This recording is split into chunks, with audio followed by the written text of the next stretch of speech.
I've always been interested in music, as I'm sure many people are. Everyone listens to music and everyone has their own favourite styles and genres of music. I also think music is the most pervasive art form in the world, as you can find it almost everywhere, in film and television, and of course just raw music. And this got me thinking about the musicians themselves and how they form their identities. Sociologically, there has been a lot of work done on the development of people's identities, starting all the way back in the late 1800s. The book The Self and Its Selves by William James being one of the first, followed up in the early 1900s by George Herbert Mead and Charles Cooley. But I think the most pertinent theory to my investigation will be Leon Festinger's social comparison theory that he first released in 1954. His theory states that each person has an innate desire to evaluate themselves, and that one of the key ways in which we do this is by comparing ourselves to others. And so I think it'll be interesting to see whether this applies to musicians, as a lot of musicians have idols that they like to follow and friends that they would also compare themselves to. And so I'll be interested to see if the musicians do conform to this theory. Another factor that I think will be important in this investigation is the effect that being in a band has on the identities of these musicians. As when you're in a band, you have to set aside your own musical identity or dilute it for the greater purposes of that band. And I'll be interested to see if this is a difficult process or whether it's not as difficult as I'm making it out to be. But I'm very excited to conduct these interviews, and we'll see how they go. Hi, would you mind introducing yourself? Sure, I am Callum McIntyre, 29, from Brighton, currently living in Brighton. London generally, but Brighton for now. Hi, would you mind introducing yourself? Yeah, I'm Will from Brighton. I'm 20. What was your earliest involvement with music? The earliest I can remember was when I was about 9 or 10, and my mum took me to a Saturday school called Stagecoach. And the way that that's set out is like it's music, dance and drama split across like 3 or 4 hours. And so, yeah, I enjoyed that. It was really fun. Also at that age, really social. I also enjoyed football and stuff. So I really liked it for that reason. And after one of the sessions, I think one of the music teacher or something, I think Simon Gray, came up to my mum and said, "Oh, he's really good. He should audition for this musical." So and the musical was Little Shop of Horrors, and I was 9 or 10 at this point, and so I auditioned, and I got one of the main roles of the mad dentist, Orange. And the comedy was like the person playing I was like this abusive boyfriend, and the person playing my girlfriend was like the 6 foot 16-year-old, and I was like this 3 foot, well, not 3 foot, but like 4 foot 9-year-old. Oh, of course. Who's just really angry. Yeah. But that was that was my first like memory of getting involved in music or performing. Well, it sounds like you really enjoyed it. What was your earliest involvement with music? I think my earliest involvement with playing music would probably be when I was learning to play piano. I did it until about grade 3, and then I stopped. I also learned to play bass as well, but that was a bit later. Cool. So, yeah. Would you say that convinced you to take your involvement in music and all that sort of things more seriously? And more... I'd say so. Yeah, I think that was. I think when you're at that age, especially, finding something that is both really social but also that you're good at, it's a nice feeling. So I started to do that for those reasons, and I had private singing lessons and stuff, and I met my really one of my oldest friends, Jude Obermuller, who is a composer, and we started writing music and lyrics. I wrote lyrics predominantly for that, to write our own musical, and that was our collaboration there. So lovely. I'd say throughout all of that kind of really spurred me on to do more. Of course, cool. Would you say this involvement was what inspired you to take your interest with music further? Well, I think when I was learning to play piano, I enjoyed it because I think I was kind of quite naturally musical in some way. But when I was learning, I didn't really like the structure of it. I didn't really like the music that I was playing. I preferred kind of having a mess about with it and, you know, seeing what happened. So I think the lessons weren't like really my thing, but playing piano I really enjoyed. So what would you say did make you more interested in music and wanted to take it further? I think I properly started getting really invested in music when I started to learn the bass, because it's kind of easier to find. I found it easier to find like songs that I wanted to play, and, you know, things that I really wanted to learn, because I don't know if it's the instrument or if it's the type of music that favours bass more, but it felt more fun, you know, something that I actually really want to spend my time doing. Cool. Now, what kind of music do you make? The kind of music I predominantly make is sort of singer-songwriter, sort of piano voice. I think I've been inspired a lot by old school songwriters and songwriting like Tom Waits, Billy Joel, Nina Simone, as well as more modern people. Yeah, good company, boys. Yeah. But I think, and also modern people like Bon Iver, Tom Odell, I guess Adele as well. Like those people that are quite vulnerable in their songwriting, lyric driven. It's quite like emotional and raw. Those are the kinds of things that I write. I'd say it's sort of like diary entries and songs and. So that's kind of. So, what kind of music do you like to make? I guess it's kind of electronic type music, kind of experimental, I guess, because that's really how I make a lot of my music. It's kind of exploring different sounds and everything, and listening to different types of music and trying to involve things that I like about different bits of music and seeing how it all comes together. You say that you draw on your own life for inspiration and when you write these songs? Yeah, mostly. I think I didn't actually start writing my own stuff, like music and lyrics, until a few years ago. And it was quite a cliched sort of situation, but I had a breakup at that point. And I'd always played piano and written lyrics separately, but I had a lot of feelings and thoughts and emotions around that time. So I wrote them down and got them out in the form of songs, and I found that really cathartic and just very therapeutic, the act of writing them. And it wasn't until 2 years of doing that and writing loads of songs, I wrote loads of songs over that point, some better than others, I started playing them to people, and then they were like, you should do more with these, you should either play live or you should be a bit more public with this stuff. So that's the kind of the thrust of what I do. Very nice. What sort of inspired this interest in electronic music? Well, I was interested in the kind of recording process. So when I was in college, I took music tech A-level, and it went horribly. But in order to take it, I needed to have the software Logic downloaded on my Mac, and in class we'd learn how to use it, and then when we were out of class, I'd just use it to make tracks, and like gradually they'd be like more complex and they'd have like a better sound. And yeah, I'd keep going, and I'm still doing that now. Very nice. So, yeah. Very nice. You mentioned earlier that you met one of your oldest friends, Jude, through Stagecoach.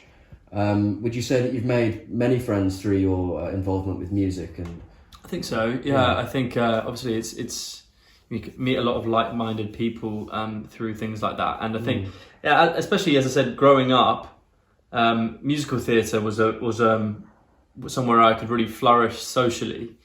I think school wasn't necessarily the place for that, because you know, there are lots of different sort of cliques and groups and people that hold a bit more power than other people, and so being the drama kid didn't really hold much weight, and you came in for a lot of sort of bullying or whatever. But in those pockets of the musical theatre stuff, I really found good social groups, and so that's another reason why I really enjoyed music and performing. Yeah, that's great. Would you say you've made many friends through your involvement with music? I mean, it's kind of naturally like a social thing. I mean, unless you're literally just sitting by yourself making it for yourself, which, you know, is fine. But it's something that, you know, you show to people, and, you know, people comment on and add to. So I think I've met like a few people through music, but I think it's for me it's more about existing friends and kind of learning more about them through that shared passion of music. Cool. Yeah. With these friends that you've made through your involvement with music, would you say that in a negative or a positive way that you tend to compare yourself to others in that sort of industry, whether they be idols like you mentioned, Tom Waits, Nina Simone, or your friends or people that you know of? Would you say that you tend to compare yourself to them? Yeah, definitely. I think when you're inspired by people, firstly, you want to kind of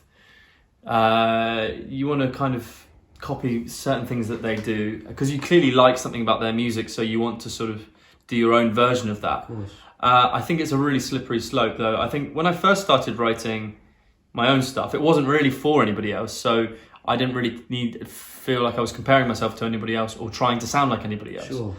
But then the more that I did, the more I'd be thinking, oh, I want to write something like that. Or sometimes to my detriment. I think it's really important to have your own identity as a musician and a songwriter and do that. Yeah. But that style can change and be influenced by people. I think there's a difference between being influenced and trying to emulate in that way. Would you say that you compare yourself to other people who do music, i.e.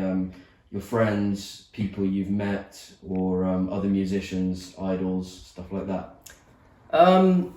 Yeah. I mean, with the friends, I'd say definitely, because I like to show my friends my music and then they show me what they've made, and it's quite nice to have like a discussion about that because it's usually pretty different, the styles.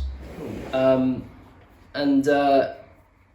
think with idols it's less of a conscious thing. Like you can make a track and then show it to people and have other people say that sounds a bit like, so-and-so. Yeah, this artist. And then when someone kind of tells you that, you kind of recognise it a little bit and you lean into that a little bit. So it's more of an internal comparison process. Yeah. Cool. Yeah. Do you think that sort of comparison helps or hinders you specifically in forming a musical identity, but in general for musicians? Yeah, definitely. I think music is like fashion, really, as well. Like it's either people are producing a lot of stuff that is on trend, based on what is popular, or there are other people that are doing something a bit subversive and a bit different in terms of what they're trending, and sometimes they either break through as the new trend or the new fashion, or they just have a little subculture where people really like what they do. I guess it's just whatever speaks to you as an individual and like whatever chimes with your own identity. So yeah, I've definitely been influenced by different people, but I'm very settled in what I think I do and what I do well, and like to keep expanding that and just keep writing stuff that I enjoy and I think sounds good. Very nice. Would you say that this sort of these comparisons that you would make to your friends or idols, would you say it's helped or hindered you in forming your musical identity? Yeah, no, I'd definitely say it's helped. Yeah. Because some of my friends, they make music and it's like very, very experimental. Almost, like to the point where I can't listen to more than one of their tracks because it's so bizarre. I just don't know what to make of it. Sure. But there are like certain elements that they'll do that they'll put into it that kind of hook you in and are really listenable. You can always be influenced and learn from that kind of thing. Yeah. And with idols, I mean they'd have like such a great sound, such an iconic sound that you'd need to keep listening, and that's something that I'd love for my music to have. So yeah, I'd say I take quite a lot of influence from idols, and somewhat from friends. Cool. Yeah. Cool. As you've said, you've got a background in musical theatre, but have you ever been part of a band or an ensemble? Yeah, different experiences with that. I think when I was 14, 15, I was put with a band. So for example, there was this thing called rock school or something, where it was kind of like kids would go and jam and stuff and like then meet and be put together with bands. So we met this guy who ran it, and he was like, oh, I know these boys that are looking for a singer and a lyricist. So we wrote some songs together and did some small gigs. but that wasn't that didn't last too long. I've sung with the Brighton and Hove big band, which is a separate thing. It's not like a traditional band, but it's like a proper like brass section. Like it's Sounds great. big thing, and we went to the Montreux Jazz Festival with that, and that was brilliant. So yeah, it's really fun being part of a collective and doing that. I haven't done it as much as I'd like to, or I'm now at the stage with my music that I want to incorporate more musicians in, because I think it would really benefit the sound. Yeah. So I like that collaboration, I really do. Have you ever been part of a band or an ensemble? Yeah. When I was in school, there was like this, I don't know, after the day was done, like a setup where you'd go and either if you were in a band, you could use the space to rehearse and the people running it would like feed back to you. Or if you weren't, you could go and meet people who wanted to like play in a band. Sure. And they kind of put you together and everything. So yeah, I was in a couple of bands. And that was when I like started learning how to play the bass. Sure. So that was a really good learning curve, and I think the first band I was in, we were playing kind of rocky, kind of Arctic Monkeys type stuff. Yeah. And another we were playing kind of like quite poppy stuff. So with the Arctic Monkeys, there'd be like some interesting bass lines to learn that were like really fast, really aggressive, and with the more poppy stuff because the bass lines aren't as advanced, they're quite simple. It was like a good chance to kind of play around and explore and kind of create my own bass lines. Would you say that group experience, would you say it sort of helps you develop your own identity in terms of you look at yourself in comparison to others and you think maybe I want to bring part of that in or drop part of that, or would you say it sort of has detracted from your identity as a musician? Would you say it, being part of a group, it makes you conform to a certain style or anything? Yeah, I definitely felt when I was in the band, when I was in my mid-teens, I felt we weren't necessarily on the same page all the time, and I felt like the lyrics I was writing for them were I didn't feel like it was the most because they weren't like my friends from before. I didn't really know them. I was literally just put with them, and we had a good time hanging out and all that stuff. But like, I think in a band like that, especially when it starts off, it's about the social thing as much as the music. Both feed into each other. You like to spend time with these people, therefore you like to make music with them because it's what you do when you spend time with them. That's what I did with Jude at that point. Further to that, I think I feel now like I'm more of a perfectionist with my own stuff. Sure. If I've got a very clear vision about how I think something should sound or be, I find it very difficult to let that go, especially when it comes to my own stuff. So, but there are other points where collaboration is really important and rewarding. So, cool. So you'd say that being part of these bands, would you say it has affected your identity as a musician? Yeah, definitely. I think when I started, especially with the first band, we were doing mainly like Arctic Monkeys type stuff. I think that very much shaped like the type of bass that I like to play, especially for the next like few years. And that's something that I kind of put into like bass lines that I'd make. So I'd say definitely as a bass player, and I think playing bass is mainly what has affected my music, my kind of more electronic stuff. Sure. Yeah. Cool. I very much enjoyed conducting those interviews, and I thought they were very useful as well. Both musicians spoke about how they were introduced to music and the impact that this had on the development of their musical identities, both overwhelmingly saying that it was a positive experience the first time they were introduced to music, and that it did inspire them to carry on their development. As well as this, sociologically, I asked them if they compared themselves to others, whether those be idols or friends or colleagues, and the impact that had on their development. And they both overwhelmingly responded that it does affect your musical identity and that you do compare yourself to others naturally. They both spoke about how comparing themselves to others has actually helped them form their musical identities. Callum spoke about how he compared himself to his idols and a couple of his idols, and how he's almost tried to emulate them, but with his own sort of musical take on it. And Will spoke about his friends and how he compares himself to his friends and how that has helped him with his creative process. As well as that, we spoke briefly about bands and the impact that that can have.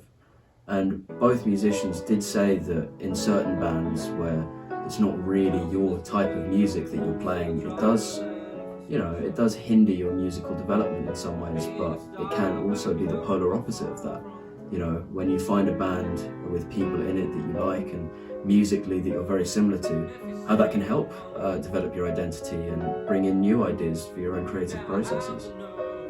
But yeah, I very much, as I said, enjoyed conducting these interviews, and I hope that you've enjoyed watching.